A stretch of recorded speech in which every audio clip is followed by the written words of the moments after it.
안녕하세요. 저는 큰일을 당할 뻔했던 평범한 40살의 여성 박시연이라고 합니다. 결혼 한번 하려다가 공인중개사님의 도움으로 어렵사리 큰 변을 면한 사람이기도 하죠. 세상에 믿을 사람 없다더니 정말 곧 결혼을 하려던 사람의 집안에서 제게 이런 일을 벌일 줄은 상상도 못했어요. 그럼 처음부터 차근차근 말씀드려 보겠습니다. 사실 저는 결혼정보회사를 가입했었습니다. 36. 일만 하느라 회사에서는 차장 자리까지 올라갔는데 정작 사람 만날 시간은 점점 없어지던 때였습니다. 제가 직접 가입했던 건 아니고 친정엄마가 닥달하셨어요. 저 결혼하는 거 꼭 보고 싶다고요. 저도 가정을 이뤄야겠다는 생각을 하긴 했어서 그렇게 만나게 됐죠. 키 178에 단정한 회색 정장 차림, 중견 IT 회사 영업팀장, 동갑내기, 아버지를 일찍 여의고 홀어머니 모시고 자란 효자라고 했어요. 첫 만남부터 그 사람은 정말 깍듯했습니다. 시연씨, 오늘 시간 내주셔서 감사합니다. 식사 메뉴 미리 알아봤는데 혹시 알레르기 같은 거 없으세요? 아, 네. 저 가리는 거 거의 없어요. 그러시군요. 그럼 오늘은 제가 추천받은 곳으로 모시겠습니다.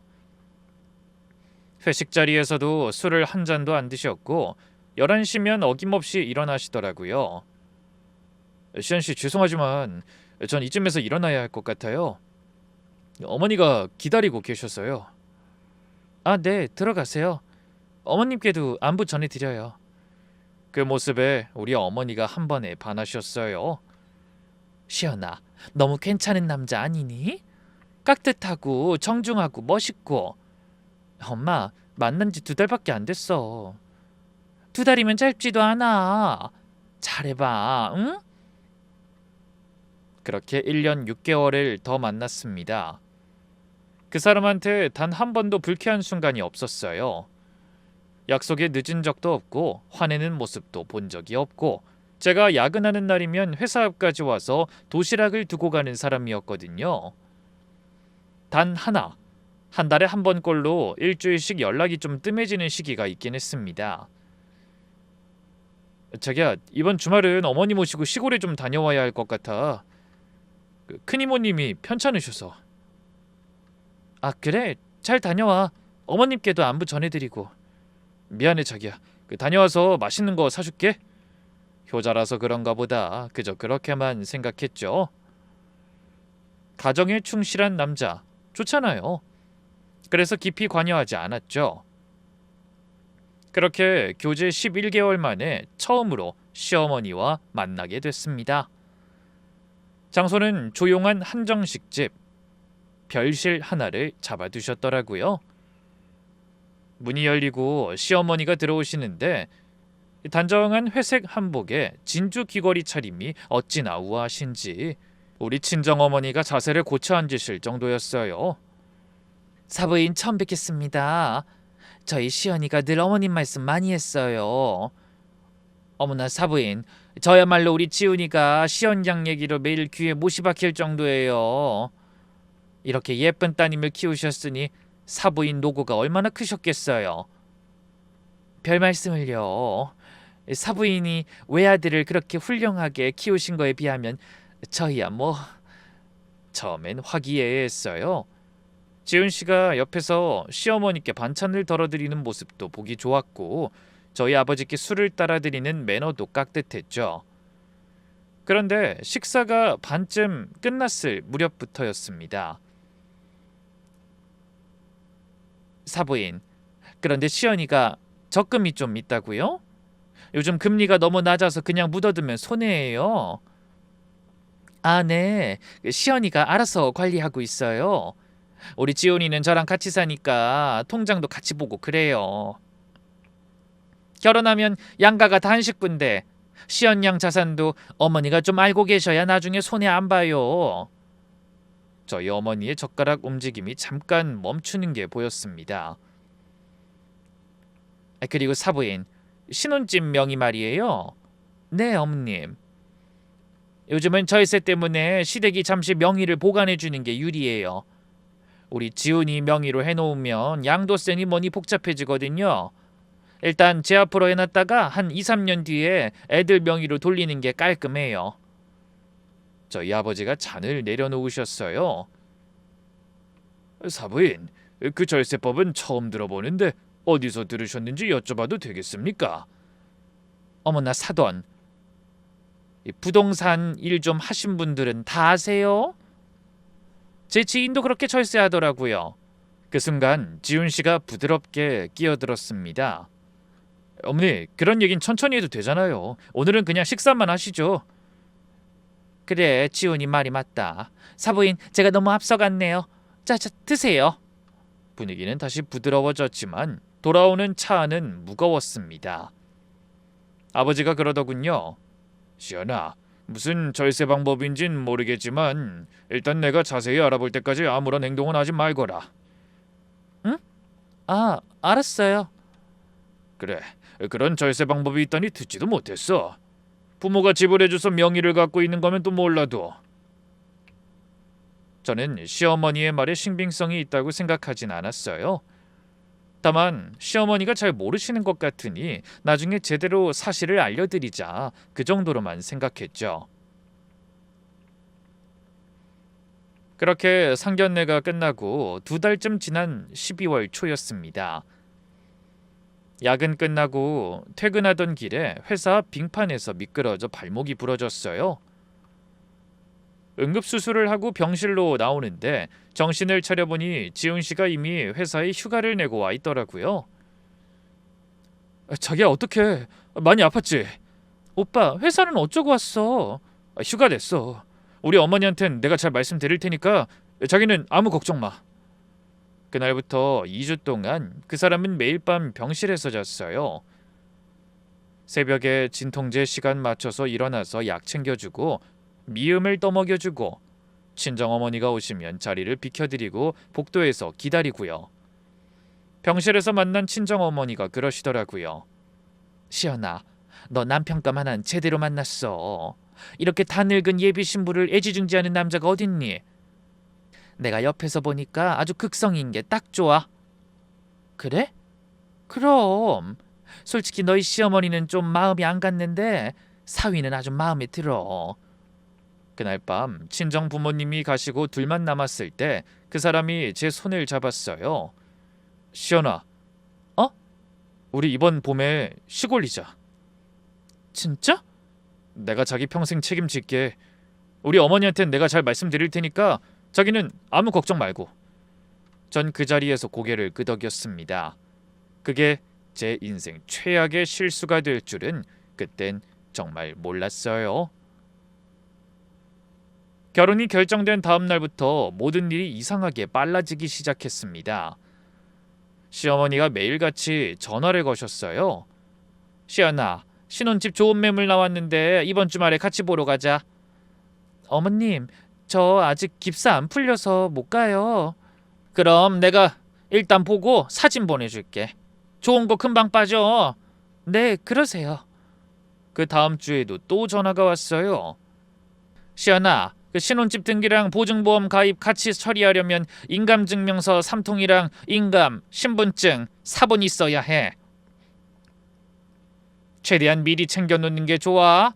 그러니까 오늘 마련해둬. 어머님, 그건 등기소에서 본인이 직접 처리하는 거 아닌가요? 어머나, 내가 부동산 거래 한두 번 해본 줄 아니? 그쪽 사장님이 미리 받아 놓으셔야 신속하게 처리가 돼. 아니, 나 믿고 그냥 챙겨놔. 아무리 생각해도 이상했어요. 구매 의사는커녕 집도 제대로 못 본 상태인데 인감이나 인감증명서 같은 중요한 개인정보를 미리 준비해야 하다니. 게다가 모든 과정을 시어머니가 주도하는 상황 자체가 좀 꺼림칙했죠. 전 그날 저녁 예비 남편한테 조심스럽게 말을 꺼냈습니다. 오빠, 집도 제대로 안 봤는데 인감이나 인감증명서까지 가지고 오라는 건 좀 아닌 것 같아. 집 고르고 나서 구매할 때 되면 그때 준비할게. 어머님께 그렇게 전해드릴 수 있어? 지훈 씨의 표정이 잠깐 굳었어요. 정말 잠깐이었지만 분명히 굳었습니다. 알았어. 그럼 명의는 우리 두 사람 공동으로 하고 인감은 그날 등기소에서 자기가 직접 처리하자. 고마워 오빠. 그런데 신혼집 보러 가기로 한 그 주의 월요일에 그 사람이 갑자기 출장을 통보해 왔어요. 자기야 미안. 갑자기 베트남 출장이 잡혔어. 일주일 정도 다녀와야 해. 하필 이번 주에? 회사 일이라 어쩔 수가 없어. 어머니랑 둘이 다녀와 줄 수 있어? 어머님이랑 둘이? 미안. 정말 미안해. 어머니가 매물 알아보신 거 워낙 좋다고 하시니까 한번 가서 보고만 와줘. 결정은 내가 출장 다녀와서 같이 다시 보고하자. 그런데 수요일 아침에 시어머니한테서 전화가 왔어요. 시연아, 토요일에 부동산에 본인 확인 절차 있다더라. 신분증이랑 인감 잊지 말고 챙겨와. 어머님, 그 본인 확인은 그날 그 자리에서 신분증만 보여드리면 되는 거 아닌가요? 그 사장님이 좀 까다로워서 인감도 같이 봐야 한다더라. 안 가져오면 2번 발걸음해야 되니까 챙겨와. 결혼식까지 2달밖에 안 남은 상황에서 시어머니랑 첫 신혼집 보러 가는 자리에서 어머님 못 믿겠어요 라고 말할 자신이 없었어요. 예비 남편이 말해주기로 했는데 잊어버렸나 싶더군요. 토요일 오전 10시 시내 외곽의 한적한 신축 빌라 단지 앞에서 시어머니를 만났어요. 상가 1층에는 새로운 문을 연 듯한 작은 부동산이 하나 있더라고요. 공인중개사라는 간판이 어딘가 새 것이었습니다. 문을 열고 들어가니 30대 초반쯤 되어 보이는 차분한 인상의 여성분이 일어나서 맞아주셨어요. 그 옆에는 40대 정도의 여성분이 앉아 계셨고요. 앉아 계시는 분이 사장님인 듯 했습니다. 어머나 어서 오세요 사모님. 그리고 며느님. 안녕하세요. 오늘 잘 부탁드려요. 네 사모님. 같이 매물 보러 올라가실까요? 바로 옆 건물이에요. 시어머니와 30대 직원분과 함께 옆 건물 빌라 3층으로 향했습니다. 빌라 3층의 빈집은 정말 새 것이었습니다. 어머나 여기 햇볕 좀 봐. 시연아, 너 햇볕 들어오는 집 좋아하지? 네 어머님. 이 거실에다 자기 좋아하는 회색 소파 놓으면 딱이겠다. 그치? 네. 뭐랄까 굉장히 건성으로 돌아보더군요. 화장실이며 부엌도 제대로 확인하지 않고 휙 지나가 버렸습니다. 그런데 거실로 다시 돌아온 시어머니가 백에서 두툼한 서류 봉투를 꺼내셨습니다. 시연아, 네 어머님. 오늘 나랑 친한 법무사님 한 분 모셔오기로 했어. 등기 절차랑 며느리 보증보험 가입까지 한 번에 처리하면 효율적이거든. 네? 인감이랑 신분증 잠깐 줘봐. 그래야 법무사님 오셨을 때 빨리 처리할 수 있지. 순간 어이가 없었습니다. 제가 마음에 든다고 이야기하지도 않았는데 마치 지금 당장 집을 계약하는 것처럼 돼버렸더라고요. 저 오빠랑 다시 와보고 결정하면 안 될까요? 예. 지훈이 벌써 보고 갔어. 지훈이도 마음에 들어있는데? 너 설마 내가 골라준 집이라고 싫다고 하려는 건 아니지? 난감했습니다. 어떻게 해야 되나 고민하다가 예비 남편에게 전화를 한번 해봐야겠다 싶었어요. 그리고 오빠에게 시어머니 좀 말려달라고 말하는 게 좋을 것 같았어요. 일단 가방을 뒤지는 척하다가 시어머니에게 말했죠. 어머님, 차에 두고 온 것 같아요. 잠깐 가서 가지고 올게요. 저는 깜빡했다는 듯 그렇게 말했습니다. 정신을 어디다 두니? 알았어. 빨리 와야 한다. 나도 화장실 좀 써야겠다. 시어머니는 내려와서 저희가 처음 갔던 1층 공인중개사 사무실 안쪽에 있는 화장실로 갔습니다. 저는 밖에서 예비 남편에게 전화를 걸었습니다. 하지만 전화를 받지 않았어요. 5분 정도 전화통화를 시도하다 결국 포기하고 안으로 들어가려고 했습니다. 그런데 갑자기 누군가 공인중개사 사무소에서 튀어나와 제 손을 확 붙잡더군요. 저기요. 아까 앉아있던 40대 공인중개사 여성분이었어요. 부동산 사장님이었죠. 그녀는 강하게 부른 것 치곤 속삭이는 음색으로 제게 말을 걸어왔습니다. 네? 시간 없으니까 잘 들으세요. 그분의 손이 떨리고 있었어요. 당신 시어머님이 가져오신 그 서류 봉투 등기서류 아닙니다. 개인 신용대출 신청서랑 차용증일 거예요. 네? 곧 도착한다는 사람도 법무사 아닐 거예요. 가짜예요. 가짜 법무사 앞에서 며느리님이 서명만 하시면 그 자리에서 신용대출 신청이랑 차용증이 그대로 진행됩니다. 이게 무슨 헛소리냐고 말하려고 하는 그때 사장님이 저를 제 차가 있는 곳으로 다시 끌고 가더니 제게 동영상 하나를 보여주더군요. 어? 10분 정도 걸린다고? 걱정 마. 인감 곧 받을 거야. 그래, 그 신용대출 2장, 차용증 2장 다 준비해서 와. 며느리한텐 그냥 등기 서류라고 할 거니까 걱정 말고. 나 지금 따로 나와 있어서 들킬 걱정 같은 건 안 해도 돼. 분명 시어머니 목소리였습니다. 화면은 여자 화장실 문고리를 찍고 있었지만 열린 틈으로 목소리가 다 녹음된 거였어요. 이게 무슨... 신혼집은 잔금 다음 날 바로 시어머니 명의로 이전하실 거예요. 그 다음 날 사채업자한테 담보로 잡으실 거고요. 제가 경악하며 아무 말 못하고 있자 그녀가 말하더군요. 식장 안 들어가셨으면 파혼하세요. 사장님이 제 손을 다시 한번 꽉 잡으셨어요. 저 어머님이랑 그 아들 5년 전에 제 친동생한테도 똑같이 했어요. 네? 제 동생은 3억 5천 빚더미 받아안고 1년 만에 세상을 떠났습니다. 제가 알고 있는 피해자도 여럿이에요. 못 믿겠으면 남편 될 사람 혼인관계 증명서 떼오라고 해보세요. 그 인간 재혼이거든요. 저는 그제야 사장님의 눈을 똑바로 봤어요. 사장님이 아주 초조한 표정으로 저를 보더군요. 그리고 제가 이야기했다고는 하지 마세요.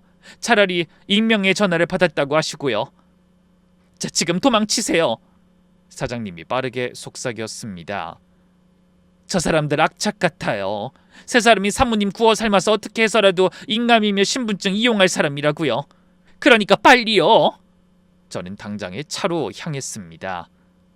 그리고 바로 시동을 걸어 길을 빠져나갔죠. 그리고 곧 친정아버지께 전화를 걸었어요. 아빠, 시연이냐? 신혼집 잘 보고 있어?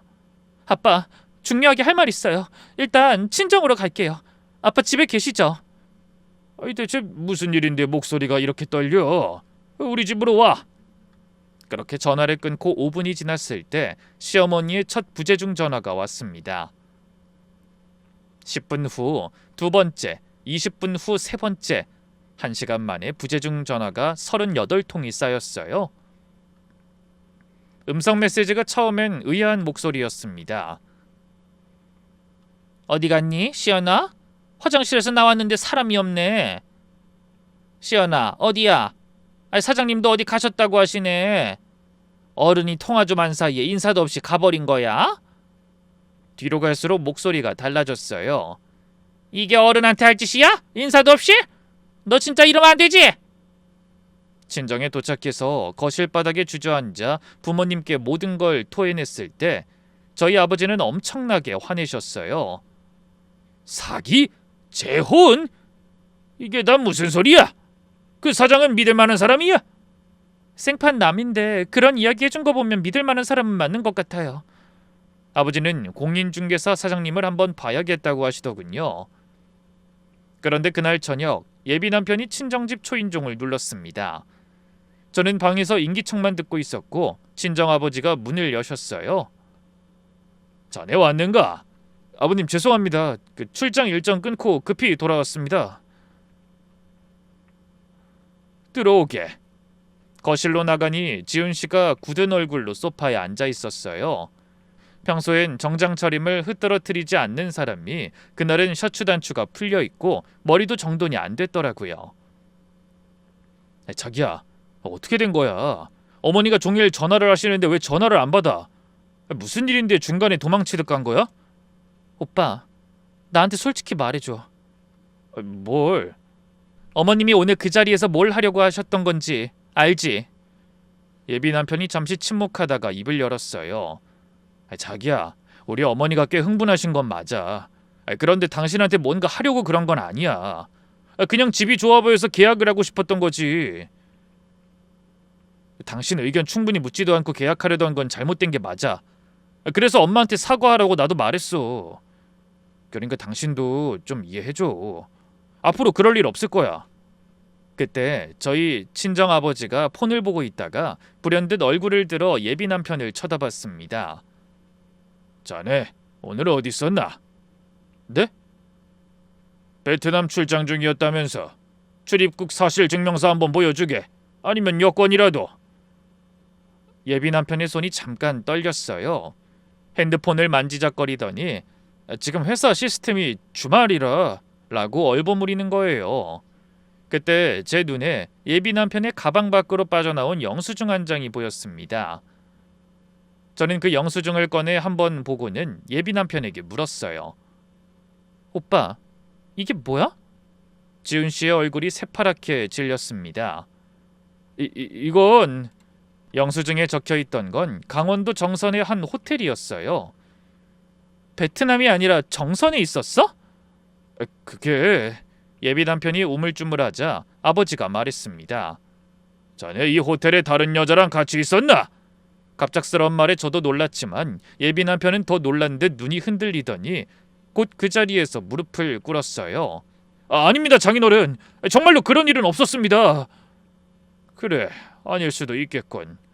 자네 몸에서 나는 냄새로 보아 몸을 씻는 일은 했을 리가 없고. 그럼 자네 도박이라도 했나? 그게 무슨... 정선에 간 영수증이 있고 몸은 씻지도 않았고 찌든 내가 나. 게다가 호텔까지 빌렸었는데 여자는 안 만났다고 하니 말이야. 이게 대체 무슨 소리야? 베트남 출장 자체가 거짓말이었어? 지금 이게 뭐 하자는 거야?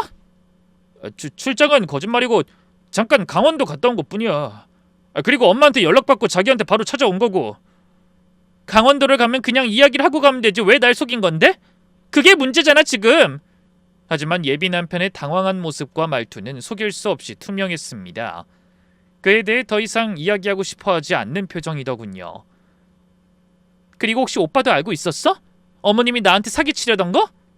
시연아, 맹세코 아니야. 그때 저희 아버지가 자리에서 일어나셨어요. 맞는지 아닌지는 알아보면 알겠지. 우선 자네 혼인관계 증명서부터 가져와 보게. 우리 시연이가 익명의 전화를 받았는데 자네가 초혼이 아니라 재혼이란 이야기를 들어서 말이지. 아버님, 그게 무슨... 절대 아닙니다. 그래, 절대 아니라고 믿고 싶으니까 혼인관계 증명서 떼와. 자네 이름으로. 아니, 내일 같이 가서 떼는 게 좋겠어. 요즘엔 사문서 위조가 많아서 말이야. 지훈 씨가 거실 바닥에서 10분을 더 매달렸지만 친정아버지가 끝까지 그 사람을 내보내셨어요. 그 사람이 현관을 나서기 직전에 휘청거리면서 핸드폰을 꺼내 누군가에게 전화를 거는 모습이 보였어요. 아마 어머니였을 거예요. 그나저나 저는 이중 충격으로 화가 머리끝까지 난 상황이었습니다. 시어머니의 행동도 행동이지만 예비 남편이 저를 속이고 도박장을 갔을지도 모른다는 사실에 너무 화가 났어요. 게다가 그 도박을 하기 위해 베트남 출장이라는 없는 일정까지 만들었다는 게 더 열받았고요.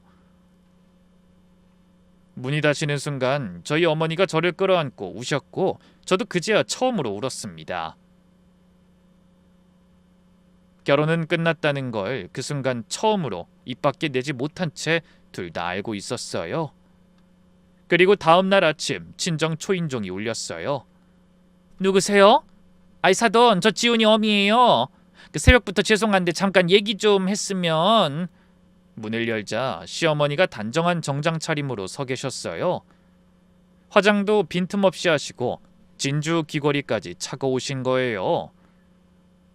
저희 어머니가 문턱에서 막아 서셨습니다. 사부인, 이른 새벽에 무슨 일이세요? 사부인, 어제 우리 시연이가 뭐 큰 오해를 한 모양이에요. 잠깐 얘기하면 다 풀릴 일이라. 들어오세요. 거실로 들어오신 시어머니가 앉자마자 입을 여셨어요. 사부인, 시연이가 어제 갑자기 계약 도중에 뛰쳐나갔어요. 전 이유도 못 들었고요. 솔직히 정말 기분도 나쁘고 어이가 없었는데 제가 제 의견을 많이 밀어붙인 것 같아서 그런 것 같다는 생각은 해요. 그래서 이렇게 찾아왔고요. 결혼식 앞두고 불미스러운 일 만들지 말아요. 네? 그래서 꼭두 새벽에 찾아왔습니까? 급하긴 급했나 보네요. 사위가 말해주던가요? 아니, 무슨 말인지 모르겠는데요. 모르긴 왜 모릅니까? 이야기 안 해요? 저희 딸한테 어떤 사람이 연락이 왔더군요. 당신 아들이 재혼이고 신혼집 마련하려는 걸로 사기친다고 말이죠. 저희 아버지가 자리에서 입을 여셨어요. 거짓말이에요. 그런 걸 믿는 건 아니죠? 세상에 어떤 인간들이 우리들 사이를 망치려고. 사부인, 그게 거짓말이라는 증거 있습니까? 네? 증거요? 증거를 가져오세요. 사부인과 사위가 결백하다는 증거. 참고로 저는 사위에게 혼인관계 증명서를 떼러가자고 했습니다. 어제 이야기했으니 빠르면 오늘대로 갈 수도 있겠네요. 시어머니 얼굴이 잠깐 굳었어요. 정말 잠깐이었지만 분명히 굳었습니다. 아니, 저희가 무슨 짓을 했다고 결혼식 2달 앞두고 결백을 증명하라는 등 증거를 가져오라는 등 이게 대체 무슨 무례한 짓이에요? 사부인이 거짓이라고 하시니까 그걸 증명하는 가장 빠른 방법이지요. 사돈댁이 우리 집안을 뭐로 보고? 지금 사부인은 그런 말할 처지가 못 됩니다. 당장 예비사위가 한 집부터가 그래요. 베트남 출장 간다고 속이더니 강원도 청선에 갔더군요. 거기서 뭘 했는지 모르겠지만 신부될 사람 속여서 갔으니 좋은 일은 아니겠지요. 여자를 만났다거나 도박을 했다거나 알 수 없는 거 아니겠습니까? 그런 사람한테 내 딸을 시집 보내고 싶겠어요? 그쪽이 재혼이 아니라 초혼이라고 해도 시집을 보낼까 말까 고민할 정도라고요. 아니, 재혼이라니 절대 아니에요. 그리고 우리 아들이 잠깐 거짓말했다고 나한테까지 덤탱이 씌우면 곤란하죠. 그리고 아들이 뭐 출장이라고 속이고 싶어서 속였겠어요? 속 좁은 신부가 뭐라고 할까봐 말도 못했겠죠. 그러니까요. 속 좁은 우리 딸이 무슨 말을 할까 겁냈다는 건 떳떳하지 못한 짓 하려고 간 거라는 말이잖아요. 그때 시어머니가 자리에서 일어나셨어요. 사돈, 우리가 이런 모욕받자고 며느리 드리겠다고 한 거 아니에요. 청첩장을 벌써 250명에게 보냈어요. 며느리가 일방적으로 이 결혼 못하겠다고 하면 위약금이 얼마인 줄 아세요? 솔직히 우리 아들이 거짓말했다고 쳐도 이런 식으로는 곤란하죠. 저는 그제야 입을 열었습니다. 어머님, 왜? 청첩장 돌렸다고 다 결혼하는 거 아닙니다. 그리고 지훈 씨가 먼저 절 속였다는 건 분명히 문제가 있는 거예요. 결혼 전에도 거짓말을 이렇게 하는데 어떻게 결혼 후에 제가 그 사람을 믿을 수 있겠어요? 그리고 오늘 일의 결백 여부를 떠나서 저는 그 집이 마음에 들지도 않고 계약하고 싶은 생각도 없었어요. 그런데 그걸 밀어붙이려고 했던 건 어머니세요. 이년이 진짜! 시어머니가 처음으로 본색을 살짝 드러내셨어요. 우아한 가면이 잠깐 벗겨지는 그 순간이었습니다. 저는 일부러 한 박자 쉬고 시어머니의 눈을 똑바로 봤어요. 인연이라뇨? 시어머니가 그제야 본인이 무슨 말을 뱉었는지 깨달으신 듯 잠깐 멈칫하시더라고요. 거실의 공기가 한순간에 얼어붙었습니다. 내가 흥분했구나. 하지만 너도 잘못한 거야. 어디 어른한테 바락바락 대들고 있어. 그리고 결혼에 대한 걸 그렇게 쉽게 결정하는 것도 안 되지. 청첩장 돌렸다고 다 결혼하는 게 아니라니. 네가 우리 아들이 거짓말해서 화나는 건 이해하는데 그래도 그걸 언급한 건 좀 아니지. 사실 우리도 네가 그렇게 괜찮은 며느리감이라고 생각해 본 적 없어. 그래도 결혼시켜주려고 하는 거잖아. 너같이 다 늙은 노처녀를 누가 데려가? 그리고 어디서 헛소문을 들었는지 모르겠지만 우리 아들은 초혼이야. 재혼이 아니고. 그러니까 그런 것까지 포함해서 생각해 보세요. 저도 지훈 씨가 남편감으로 괜찮은지 부모님이랑 다시 생각해 볼 테니까요. 시어머니가 저를 한참 노려보시다가 결국 자리를 박차고 나가셨습니다. 너무 화가 나더라고요. 본인 아들이 저희를 속이려 든 거에 대해 명확하게 이야기를 안 해주더군요. 그런데 그날 오후부터 협박 문자가 시작됐어요. 저희 쪽도 무리해서 그쪽이랑 결혼할 생각 없습니다. 결혼 안 할 거면 청첩장 250장 돌아간 거 위약금 1억 5천 다음 주까지 입금하세요.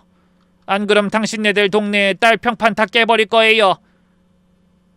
그 문자를 무시했더니 며칠 후 동네 어머니 친구분께서 어머니께 전화가 왔어요. 예, 너희 집에 무슨 일 있어? 네 딸 시어머니 될 사람이 어제 우리 동네 미용실에 와서 그러시던데? 시연이가 얼마 전에 정신적으로 문제가 있어서 일방적으로 파혼했다고. 아니라고 말하자마자 이번엔 마트 친구분이 전화가 오셨어요. 너희 딸 결혼식 어떻게 되는 거야? 네 딸이 바람 피워서 그쪽에서 파혼하자고 했다는데 그거 사실 아니지? 네 딸이 어디 그럴 애가 아닌데. 네 딸 시어머니 될 뻔한 여자가 와서 소문을 다 내놓고 갔어. 저희 어머니가 그 자리에서 분노로 떨다가 결국 말씀하셨어요. 저는 그 순간 핸드백에서 공인중개사 직원의 명함을 다시 꺼냈습니다. 이틀 뒤 저는 공인중개사 사장님을 회사 근처 조용한 카페에서 만났어요. 직원이 다 식은 커피잔을 두 손으로 감싸주시고는 한참을 침묵하다가 가방에서 작은 사진 한 장을 꺼내셨습니다. 그때 해주신 말씀 상세하게 듣고 싶어서 연락드렸어요. 이야기 좀 해주세요. 시댁 쪽에서 굉장히 더럽게 나와서 저희도 반격할 거리가 있어야 될 것 같아서요. 역시 그냥 넘어갈 생각은 없나 보네요. 그 인간들. 다시 소개할게요. 제 본명은 김미정이에요. 정수경은 가명입니다. 네? 그리고 이 사진 속 여자가 제 친동생이에요. 김미연. 5년 전에 세상을 떠났어요. 사진 속 동생분은 환하게 웃고 있는 30대 초반의 여자였어요. 결혼식 부케를 들고 있는 사진이었습니다. 그런데 옆에는 아무도 없었어요. 신랑이 잘려나간 사진이었던 거예요. 5년 전에 제 동생이 결혼정보회사에서 최지원이란 남자를 만났어요. 최지원? 네. 키 178, 중견회사 영업팀장. 아버지를 일찍 여의고 홀어머니랑 살아온 효자라고요. 저는 그 자리에서 숨이 막혔습니다. 가명이 한두 개가 아니에요. 7년 전엔 최도훈이란 이름으로 다른 여자랑 결혼까지 했었고요. 그 첫 부인도 큰 빚 떠안고 이혼했어요.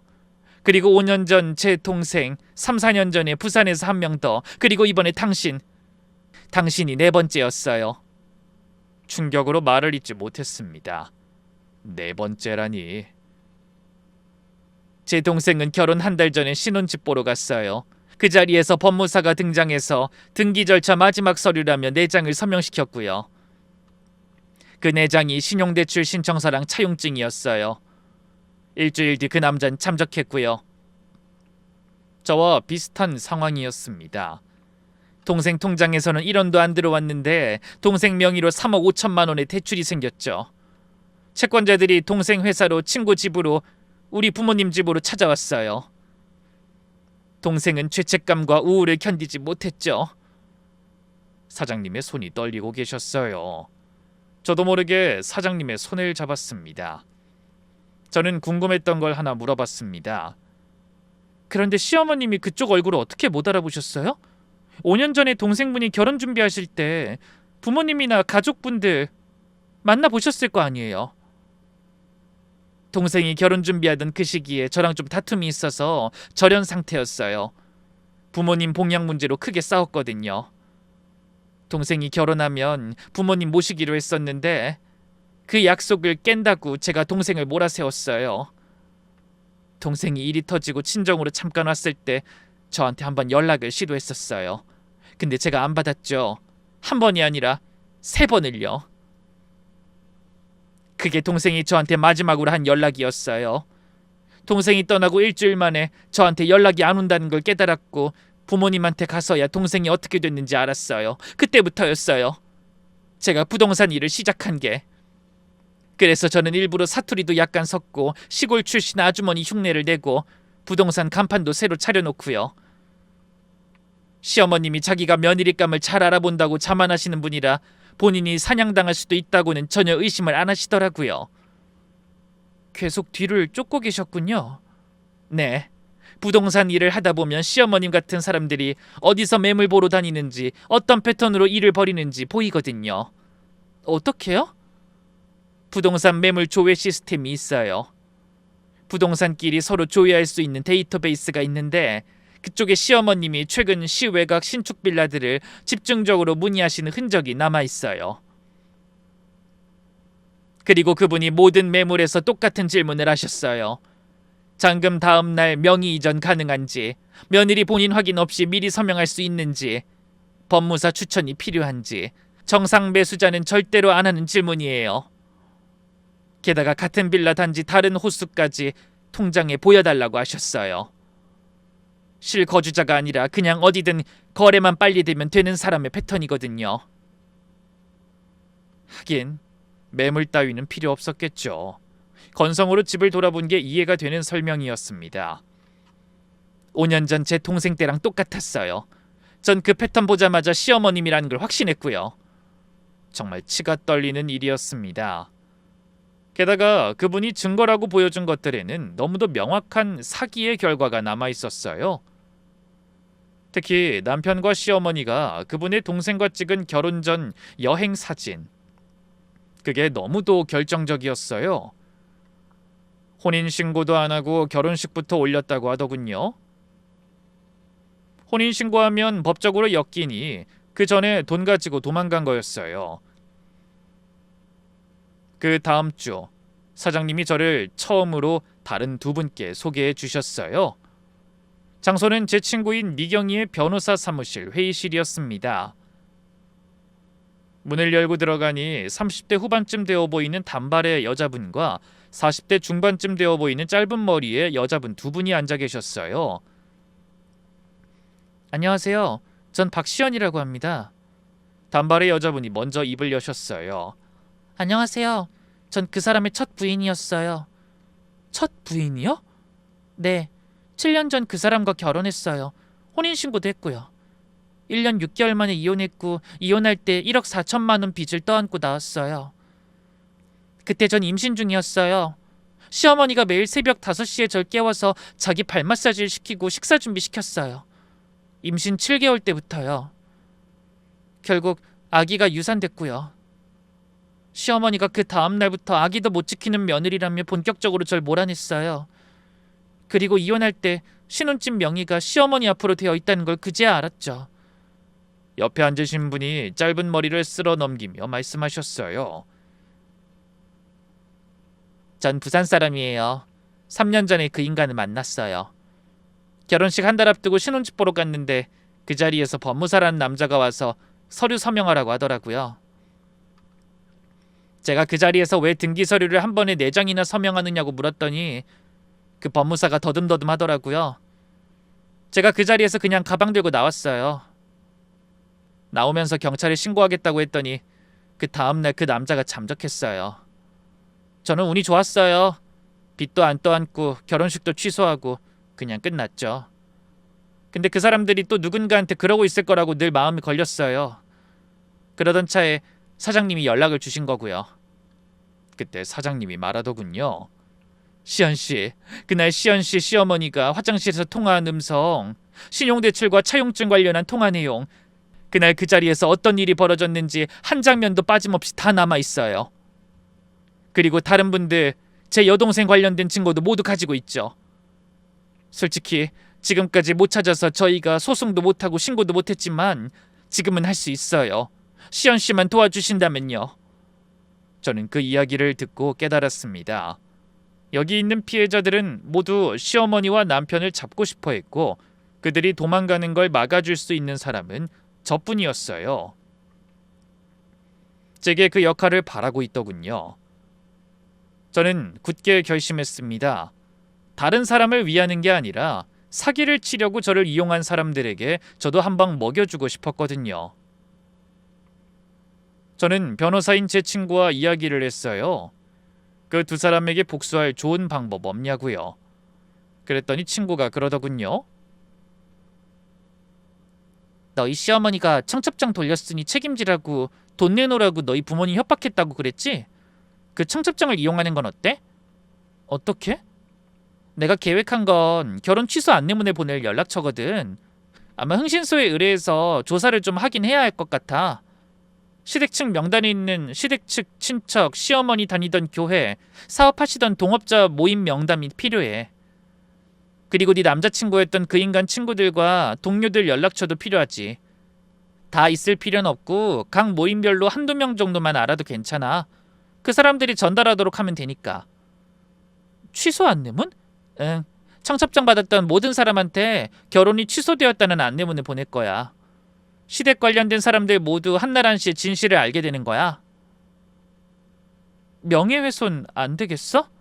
걸리지 않겠을 거야. 변호사 상담에서 최대한 안 걸리도록 써봐야지. 친구가 안내문을 즉석에서 작성하기 시작했습니다. 혼인 취소 안내. 양가의 결혼식 청첩장을 받아주신 모든 분께 정중히 알려드립니다.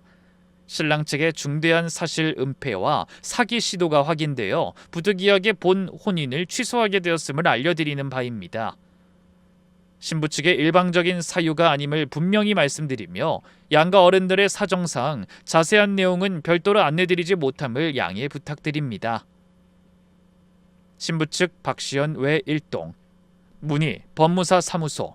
참고 결혼정보회사 측에서 신랑 측 가입정보 일부 허위 기재가 확인되어 공식 사과문을 함께 첨부하였습니다. 저는 그 안내문을 한참 들여다봤습니다. 제가 고민한다고 생각했는지 친구가 그러더군요. 이거면 일단 한 방 먹이고 시작할 수 있어. 솔직히 지금 너네 시어머니가 널 비방하는 소문을 미친 듯이 내고 있잖아. 그거에 정면으로 반박할 수도 있고 변호사 사무소 전화번호랑 결혼정보에서 사과문까지 있으니까 당연히 네가 그냥 도망쳤다거나 나쁜 소문에 휩싸이는 건 막아줄 수 있을 거야. 오히려 그 인간들이 나쁜 짓을 했다는 걸 증명할 수도 있지. 좋아. 이대로 가보자. 사실 바로 전날 결혼정보회사 측에 정식으로 자료 요청을 했었어요. 그쪽에서도 이미 그 사람이 가입 당시 초혼으로 등록한 게 거짓이라는 사실을 확인하고 있던 차였습니다. 가입자가 7년 전 결혼 이혼 이력을 숨겼고 학력증명서 일부도 조작했다는 게 드러난 거예요. 결혼정보회사 측에서 짧은 사과문을 첨부해줬습니다. 신부 박시연님께 신랑 측의 가입정보 일부 허위 기재 사실을 사전에 확인하지 못한 점 정중히 사과드립니다. 그리고 친구는 같은 주에 미정 언니의 부동산 CCTV 영상과 시어머니 통화 녹음을 증거로 사기미수와 사문서 위조 교사 혐의로 시어머니와 지훈 씨를 정식 고소했어요. 고소장이 접수된 그날 담당 형사님 두 분이 직접 미경이 사무실에 오셔서 자료를 검토하고 가셨고요. 월요일 아침 9시 흥신소 의뢰를 통해 알아온 시댁 측 청첩장 명단을 토대로 저희는 일시에 친구가 써줬던 그 결혼식 취소 안내 문구를 보냈습니다. 시댁 친척어른, 시어머니가 다니시던 교회 권사님들, 시어머니의 사촌 동생들, 시어머니의 부녀의 친구들한테서 시어머니에게 항의 전화가 빗발치기 시작했습니다.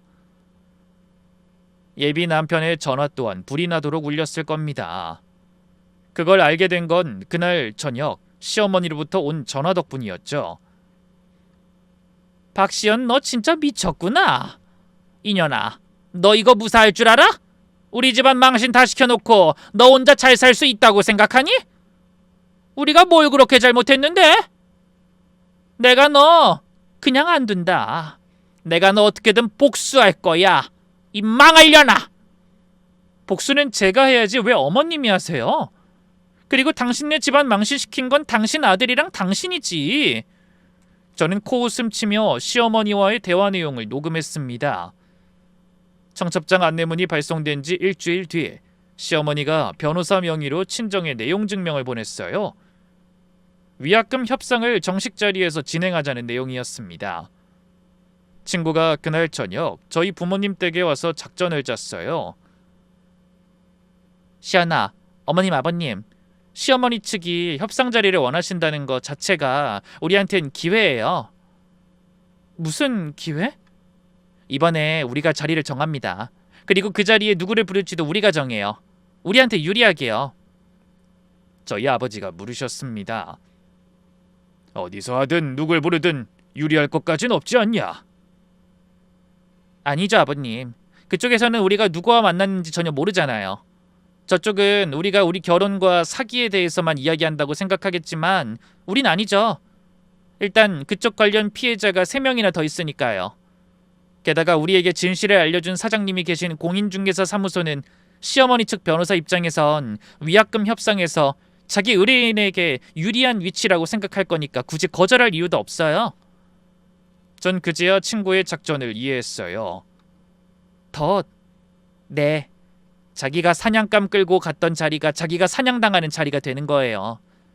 그것도 예전 피해자들이 미리 모여 있으면 더 좋을 거고요. 그렇게 협상 날짜는 청첩장 안내문 발송 한 주 뒤 토요일 오전 11시였어요. 저희 친정아버지, 변호사 친구, 공인중개사 사장님이 미리 사무소에서 기다렸고 첫 부인분과 부산에서 오신 분도 옆방에 미리 대기하셨습니다. 그리고 부동산 근처 차 안에는 저와 피해자들이 미리 신고 후 협조 요청을 해뒀던 형사 2분이 함께 와 계셨어요. 11시 정각, 시어머니가 지훈 씨와 변호사를 데리고 부동산으로 향했습니다. 저희도 안으로 들어갔죠. 어머나 사장님 안녕하세요. 이렇게 자리를 마련해 주셔서 감사해요. 그런데 직원은 어디 갔어요? 저랑 친한 직원인데 사장님만 계시네. 그 직원은 일이 있어서 오늘은 못 나왔어요. 일단 사모님 차 한 잔 드세요. 시어머니가 자기 자리에 앉으시면서 거만하게 다리를 꼬셨습니다. 자, 사돈, 그럼 위약금 협상을 시작합시다. 청첩장을 벌써 돌렸어요. 그런데 결혼을 깨려고 하는 거니 식장 위약금에 청첩장 돌린 것 때문에 우리가 받은 피해 보상, 우리 지훈이 정신적 위자료까지 합쳐서 2억으로 합시다. 이 정도면 우리도 양보한 거예요. 저희 아버지가 침착하게 입을 여셨어요. 사부인, 네, 사돈. 협상 시작하기 전에 잠깐 영상 하나 보시지요. 영상이요? 사장님이 가게 안 모니터를 켜셨어요. 화면에 처음 뜬 건 5년 전 사진들이었어요. 사장님 여동생이 결혼 부케를 들고 환하게 웃고 있는 사진, 그리고 그 옆에 잘려나간 신랑의 일부. 또 다른 사진에는 사장님 여동생 앞으로 된 대출 서류였어요. 시어머니 얼굴이 처음으로 흔들리시는 게 보였어요. 이게 뭐예요? 잘 모르시겠으면 하나 더 보세요. 다음 화면엔 사장님 여동생의 영정사진이 떴습니다. 그 사진에 예비 남편인 지훈 씨의 얼굴이 새파랗게 질리는 게 보였어요. 어머니, 이게... 닥쳐 지훈아, 아무 말하지 마. 화면이 또 바뀌었어요. 이번엔 화장실 문고리 화면이었어요. 바로 사장님이 제게 보여준 화장실 속 시어머니의 음성이었죠. 시어머니의 입에서 처음으로 갈라진 소리가 나왔어요. 뭐야 저거? 저게 어디서... 본인 목소리를 못 알아들으시면 어떡합니까?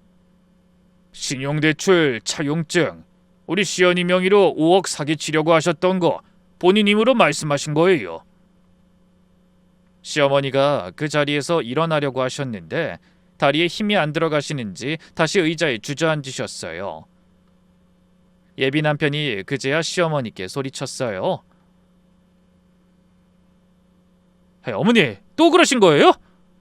저한텐 더 이상 이런 짓 안 한다고 했잖아요. 시어머니가 지훈 씨를 향해 처음으로 본색을 드러내셨어요.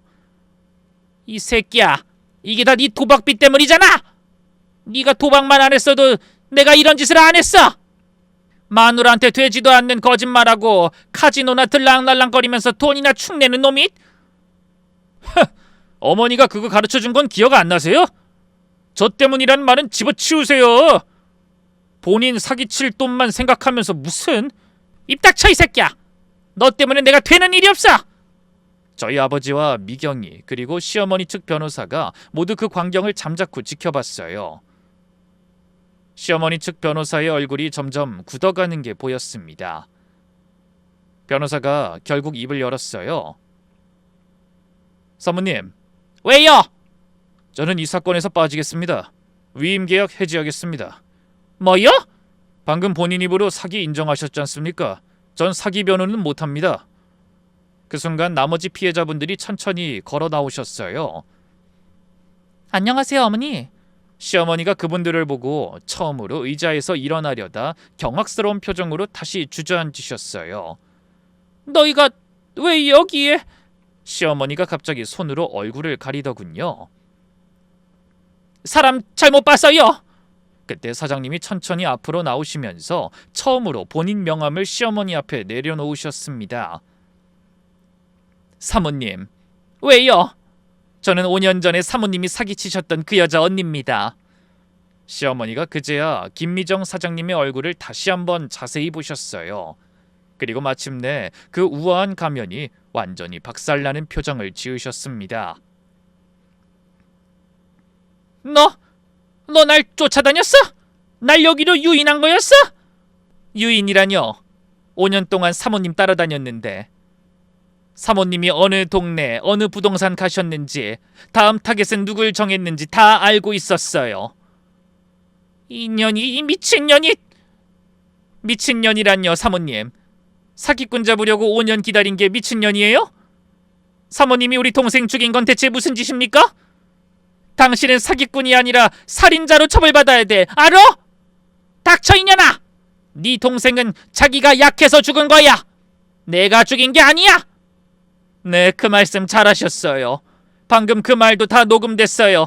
형사님 앞에서요. 그 순간 가게 안쪽 사무실 문이 열렸고 형사 두 분이 천천히 걸어 나오셨어요. 한지석 씨, 최지훈 씨, 사기미수 사문서 위조 교사, 공갈미수 혐의로 임의 동행 부탁드립니다. 변호사 입회 가능하니 너무 걱정 마시고요. 방금 본인이 직접 진술하신 내용은 다 녹음돼 있습니다. 시어머니가 마지막으로 저를 똑바로 노려보셨어요.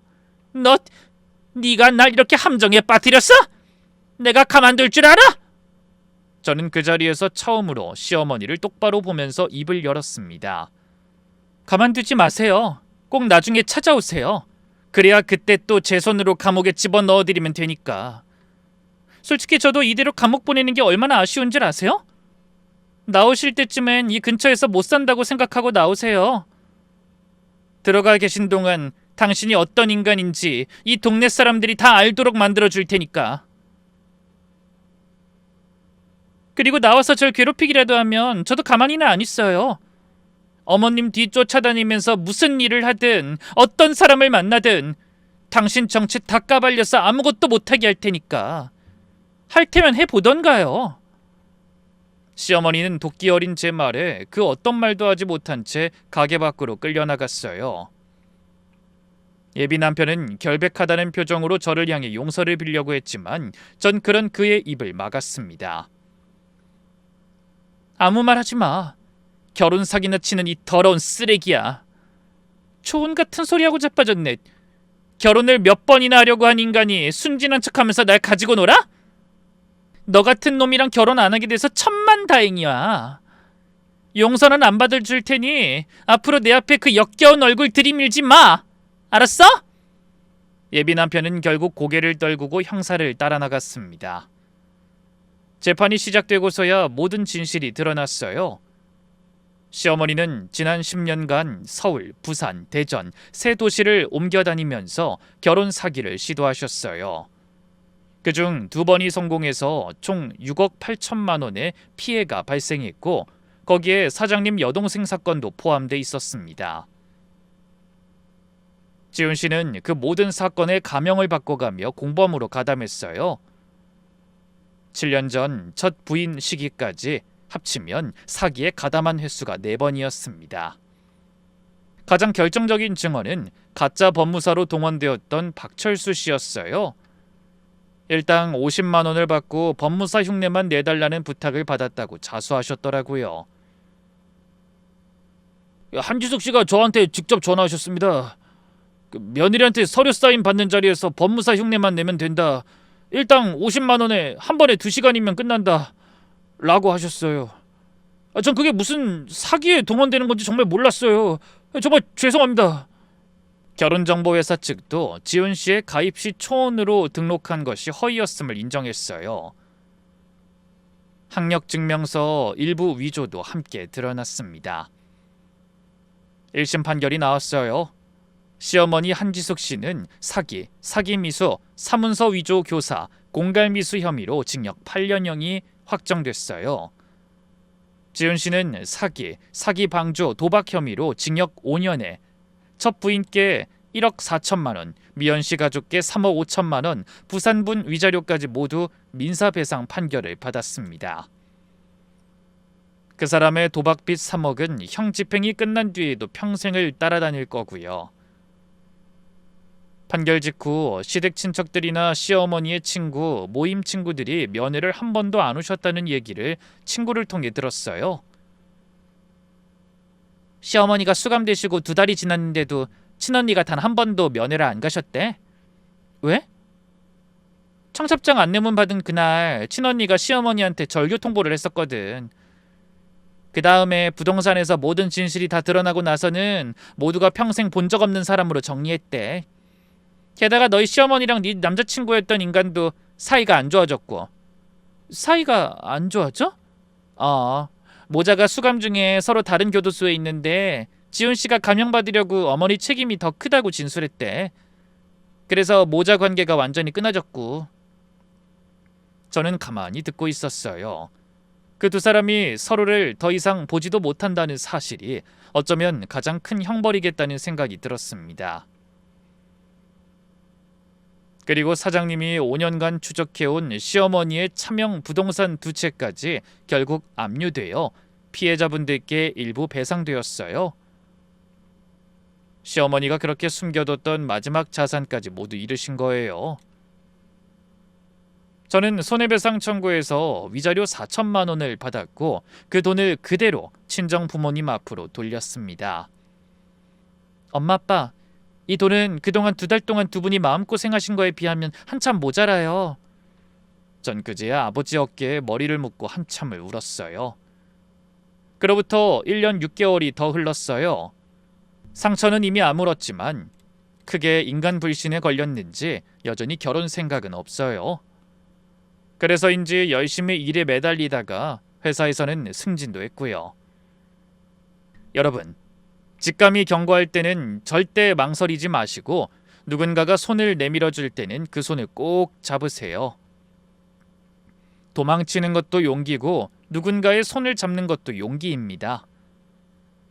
끝까지 들어주셔서 진심으로 감사드립니다.